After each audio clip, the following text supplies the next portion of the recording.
ধন্যবাদ। অ্যাকচুয়ালি স্টেশনে এই জায়গাটা কখনো লিজে ছিল না।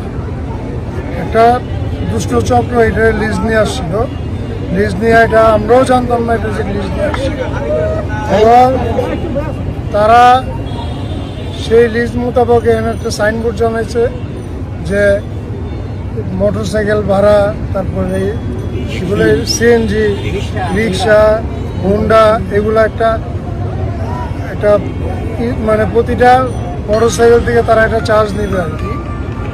পরবর্তীতে যখন আমাদের নজরে আসছে তখন আমরা আমাদের নেতা কর্মীদের সাথে আলাপ করে এই লিস্টটা যারা নিয়ে আসছে তাদেরকে এই সাইনবোর্ড সরাইতে আমরা বাধ্য করছি।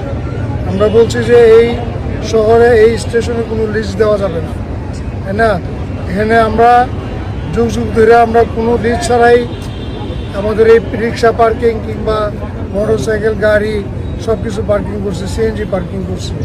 আগামীতেও এটা কোনো লিস্ট ছাড়া, কোনো টোল ছাড়াই পার্কিং চলবে, এবং সেই মোতাবেক আমরা তাদেরকে এই সাইনবোর্ড সরাইতে বাধ্য করছি এবং তাদেরকে বলছি যে এখানে যাতে কোনো ধরনের লিজের যাতে কোনো ধরনের মানে প্রসঙ্গ না আসে সেই ব্যাপারে তাদের বলছি এবং আশা করছি। এবং ইতিমধ্যে আপনারা দেখছেন যে ইতিমধ্যে তারা কিন্তু তাদের সাইনবোর্ড সরাই নিয়ে গিয়েছে, ব্যারিকেড সরাই নিয়ে গেছে।